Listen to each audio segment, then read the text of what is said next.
Invincible and The Boys, the most clouded superhero shows around their time period who are apparently beating Marvel and DC when it comes to streaming and the shorts feed algorithm. And I honestly have to say, it's undeservedly so in comparison to DC's consistent maturity and its deep, top-of-the-bill philosophical themes when it comes to the likes of the usual DC directors at play, not counting James Gunn's slop, of course. Not to mention Star Wars, whether it be from a long time ago in the early 2000s, or even today despite the Disney decline. But anyway, Invincible and The Boys, despite some decent parts, fail to be food for actual thought for mature adults, which is ironic given their mature rating. But now these Amazon shows have received more scrutiny recently for various reasons one could have noticed in their earlier seasons, like constant filler despite being shows with just 8 episodes a season that are 40 to over 50 minutes. Over progressive politics that strawman religious traditional values, or anyone slightly on the right-leaning side of politics. I'm more so talking about Invincible when it comes to filler, and I'm more so talking about The Boys when it comes to progressive nonsense. But both of these shows have both of these issues. Believe me, I'll get to Adam Eve's degenerate illogical decisions later. But anyway, The Boys really took off due to apparently being superheroes, but except they're real and serious due to having societal commentary, while being dark and serious with its heroes and villains. As if this wasn't existing around the same time Snyder was getting bashed for doing just that with DC, even though it wasn't to the over edgy and gross extent of The Boys, where nearly every powerful person is evil. The Boys is a show with some decent moments of plot between Butcher and Homelander that I can call solid, but outside of that fun to watch rivalry, it otherwise becomes political strawmanning against religious traditional values as far back as the 5th episode of season 1, where one of the main characters, Starlight, who's pushed as the only good superhero, quits her Christian religious beliefs. Not just because of the show strawmanning religion as a corrupt corporatization taking advantage of people's faith, but the show also makes sure to throw in the college liberal progressive girl reason of her quitting her religion because it won't allow same-sex marriages, which goes against the concept of Christianity or any religion or any productive form of life, as the odds of STDs increase over actions that serve no reproductive purpose. But anyway, beyond religion, the show hates anyone who's conservative or right-leaning. Sure, it makes fun of people who are right-leaning to extreme degrees like the racism they make fun of, which is actually something I'm fine with the show making fun of, since unprovoked illogical racism should be made fun of. But the show also bundles that generally agreeable viewpoint with degenerate politics or biased viewpoints on otherwise grey issues that aren't so black and white.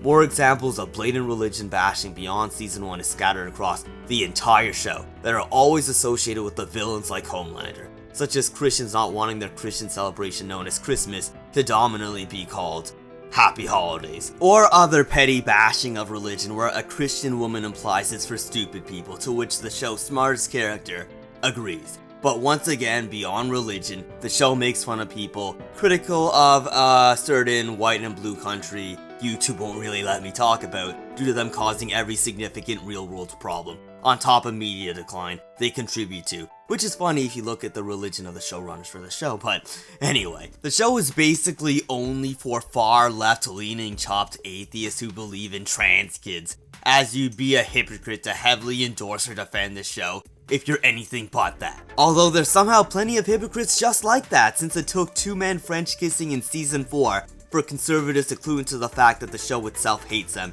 even though anti-right-leaning crap like that existed in the show very blatantly since season 2, with the main villain Homelander, who the actor admitted to have always been a superhero version of Trump, who gets in bed with a literal Nazi and then works with her as they call their opposition woke social justice warriors, who want to let illegal immigrant supers in, because the debates of immigration is totally comparable to bad guys not wanting supers from other countries moving in. As if such open immigration isn't something that fucked over Canada in a way that causes more racism than the United States itself that may even rival how bad it was in the 50s. with certain people flooding in to work at Tim Hortons only to be racist by not letting any other ethnic group work there, or even various other stores that I've rarely or never seen a black person working at, let alone other ethnic groups. But anyway, the point is, conservatives or conservative YouTubers should have been off of the show and roasting it from season 2 at the very latest, but the right-leaning channels clearly showed that race was the outlier when they went after Rings of Power due to race swaps of the most minor non-human characters, some of which, like the Harfoots, weren't even race swaps, not to mention that the boys also had gender swaps and race swapped A-Train and changed the story drastically, on top of all of the conservative and religion bashing I already mentioned for the boys, which isn't in Rings of Power a quarter as much as the boys, which means it's safe to say that the lack of moral or comic consistency is absolutely disgusting, and just internet influenced bots repeating what shitty YouTubers like Drinkers say. And no, don't try to say it bashes both sides, because that barely happens at all. They only make fun of companies trying to fake pander to the far left and their LGBTP values rather than potshotting the practice itself, like they do for religion. Stop the BS cope. But anyway, with the Goys out of the way, we get to the secondary point of this video, where if you want to see a non-stop version of the boys where a piece of media shows how a large number of people can be negatively influenced by media and higher ups into supporting detrimental leaders who restrict freedom and try to make you hate the actual heroes, then you should have watched the Star Wars prequel trilogy properly, where Emperor Palpatine takes advantage of a conflict he manufactured to gain more political powers as he himself rises to the pedestal to solve the issue he secretly caused, and then he goes on to demonize the Jedi via calling their pursuit of justice an assassination attempt. I'll leave it up to the viewers to think of how you can attribute that to certain people Kanye has been critical of in a way that got his bank account frozen and a song banned, but anyway. We also have Batman v Superman, which is another similar story where Lex Luthor hated Superman enough to hire mercenaries to commit domestic terrorism by framing Superman for burning down African villagers and their villages, all to give news media ammunition to ask, must there be a Superman? There is.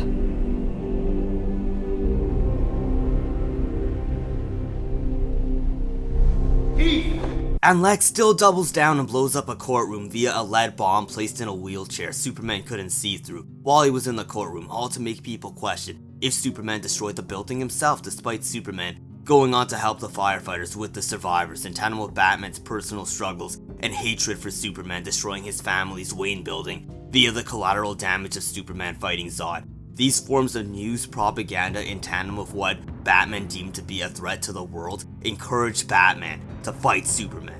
Now you see, these are actual mature forms of political depth that doesn't demonize the far left or far right or religion to accomplish its depth. It doesn't have the gross microbrain perverted humor of the boys with dick jokes and disgusting dialogue that gets spammed even more in season 5. If you didn't listen to shitty YouTubers who endorse the boys and bash the Snyderverse and the Star Wars prequels, then you'd be watching those movies instead of wasting your time on 5 seasons of 40 to 55 minute filler waste of time episodes of The Boys, which is the show that tries to throw you off from the truth of who's actually causing all the world's problems, especially if you look into the showrunners. But whatever, have fun watching shit that might as well be this.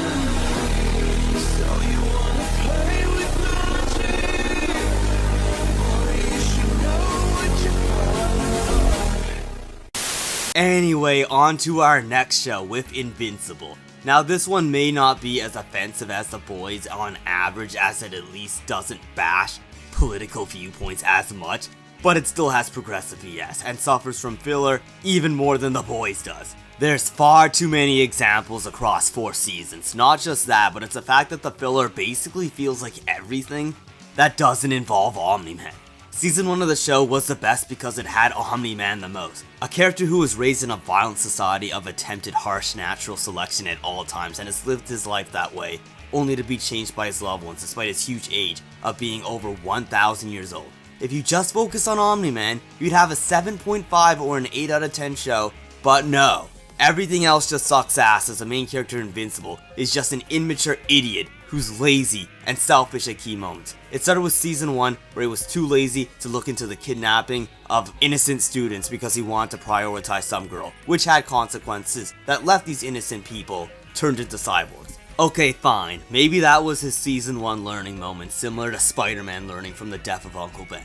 But no, it wasn't, because in season 3, his girl Eve gets injured and put into a coma after they fought 2 alternate dimension Invincibles, and he decides to not go out and fight the remaining 8 or so Invincibles destroying the world, leaving it to other weaker heroes to unsuccessfully deal with it. And yet people say Man of Steel is bad merely because of collateral damage of 3 to 4 days of experience Superman stopping Zod. Invincible is a shitty 4 out of 10 character, which is why there were little objections to Omni-Man being picked over him in MK1. Even Insomniac's Spider-Man, in his first game at least, was a better character. Let alone the peak Raimi movies and the 90s animated series that inspired it, or most Spider-Man adaptations in general. Invincible is just an immature, brain-rot high school Spider-Man knockoff who ignores responsibilities, and it's only disguised by giving him some basic scraps of Superman's powers, and an R rating that gets ignored as brain-rot shorts feed kids ends up being most of the audience anyway. The show is carried by Omni-Man. Everyone else who isn't tied to Omni-Man also just sucks fucking ass too. Like the new Guardians of the Globe that eat up screen time and cause me to just go on my phone and doom scroll my angry comments, or go on my laptop to work on videos on better brands. If you want to see a better team of heroes, then just go watch some peak examples like Justice League, the X-Men, or the Incredibles, or anything else including the popcorn flick Avengers. Once again, I'll circle back to a better alternative with Star Wars and the redemption arc of Darth Vader, who also worked with an evil empire and was redeemed through motivation provided by his son. I even gave it a video ages ago before the next few Invincible seasons started to suck ass. But the differences beyond Vader just being deeper is how the original trilogy is less dependent on Darth Vader to hold the viewer's interest, with characters like Luke's rise to become a hero who won't succumb to the darkness despite all the trials, tribulations, and losses he's faced, and will always strive to do the right thing and help his friends, unlike lazy lard-ass Invincible. The romance of Han and Leia, and how Leia encouraged Han to be a better person, who went from a selfish criminal smuggler to one of the rebellion's best heroes. These characters stand the test of time and will be remembered in the long run, unlike Invincible that nobody gave a crap about until it became shorts feed brain rot slop. Go watch Star Wars if you're smart enough to have a problem with Invincible's filler, horrible pacing, and characters you don't give a shit about. The show might not be laughable if someone just made an Omni-Man cut that just deletes scenes not related to him. But anyway, on top of all of that, we still have political degeneracy and double standards that may be just as bad or worse than The Boys. There's the Hell episode, which everyone at least called trash filler, but beyond that, people glossed over that like The Boys, it basically bashed religion, debatably more blatantly. They said that Satan was a good guy, and that heaven doesn't exist at all. Then there's the finale of season 4 that's probably the worst example. Beyond Mark being an idiot like usual and almost getting all of humanity killed because he tried to punch the head of someone unfazed by attacks who's holding Earth hostage, we get to Invincible coming home after fighting a war, and it's revealed to us that the baby that his girlfriend Adam Eve was pregnant with was aborted by her for completely invalid bullshit reasons. It's because she felt alone as Invincible was fighting a war. Now, I know abortion has been a controversial debate even though it shouldn't be, since the arguments in favor of it are reliant on low statistic scenarios like R-word scenarios, which is like a 1% scenario of why a woman even gets an abortion, or a woman having a chance of dying during pregnancy, which is just as rare of an occurrence. But you see, the show didn't even use one of those low percentage shitty arguments to justify this bullshit either. She was just in a relationship with someone she loves, and yet she just felt like doing it because she felt lonely, even though she could have stayed with Mark's mom Debbie, since she slept in the house before, multiple times. Sure, she was afraid of Mark dying, but the logic is to just abort the baby so that if he does die, then there's absolutely nothing left of the man she loved. Wonderful decision making. And I'd call it wonderful writing if this character was supposed to be a degenerate, villainous, trifling hoe bitch, but this show thinks it's alright. And so does Mark when he gets sad, but just accepts it as if most men of actual value, who aren't out of shape far left progressive atheist retards, wouldn't just end the relationship then and there after that, but yet the show tries to gaslight you into thinking this BS is normal. Just like the boys that did the very same thing with Huey and Starlight, and all the other bullshit in that show I already mentioned. I don't care if it happened in the Invincible comic either, that just means it's just as ass there too. They could have taken some creative liberties and changed it for the better like the show has done many times before, but no. The immoral degeneracy just had to stay in instead of her just having a brief, scared contemplation of it before making the actual right decision. And then there's Star Wars Revenge of the Sith, where neither Anakin or Padme considered an abortion despite the more severe problems the birth of their child could cause, such as Anakin getting expelled from the Jedi Order. The main Giga Chad plot point of Revenge of the Sith is Anakin trying to fight fate via resorting to the dark side to try and save Padme and his unborn child from the bad dream of their death, which was sadly proven to come into fruition when his mother died in Attack of the Clones, and even when Padme sadly died in Revenge of the Sith. He was engulfed in the darkness of fate despite his best efforts, unlike fat fuck willed Invincible and Adam Eve, killing their child for nothing. We even have another superior example with Disney's Star Wars. Although I think this show is a little overglazed with its detrimentally poor, slow, and boring pacing at times, I'll mention Andor, where the odds of a basic human like Andor dying was much higher, and yet his partner Bix, who ran away from him so he could commit to the rebellion, still kept the baby after he died, which I never thought would have looked like a Tony Gilroy genius move in comparison to the short slop InvinciBS. But there you go. You messed up so bad that I used an example with one of the many overglazed Star Wars shows that some bots claim is way better than the movies for no reason, because 5 or so minutes of politics in The Phantom Menace is bad for slowing the movie down and being boring, but hours of more, less straight to the point political office content in Andor is apparently peak, and better than George Lucas's dreadful prequels. But anyway, that Adam Eve abortion that also went hand in hand with her getting fat is a sign to just quit the show. Like, by the end of the episode, she ends up getting this ridiculously fat as she flies off to McDonald's. This is a real shot from the show. Trust me. Invincible has been roasted for other things, like its animation that pales in comparison to DC, Star Wars, and even Marvel at times. But they've also been roasted for power scaling, which sounds nerdy, so I'll just call it strength consistency, similar to that Snyderverse being better than the MCU video I made. And I also have to say that if you want better power scaling or consistency of strength that doesn't contradict itself as badly as Omni-Man throwing rocks the size of Texas, but then needing help by 5 other people to lift a smaller ship, Mark throwing a baseball around the entire globe, but then getting overpowered by some robots made in some grimy sewer lair, etc. If you really don't like that, as all the shorts have been saying, then you should just watch the Snyderverse DC movies where such inconsistent BS like that never happens to Superman.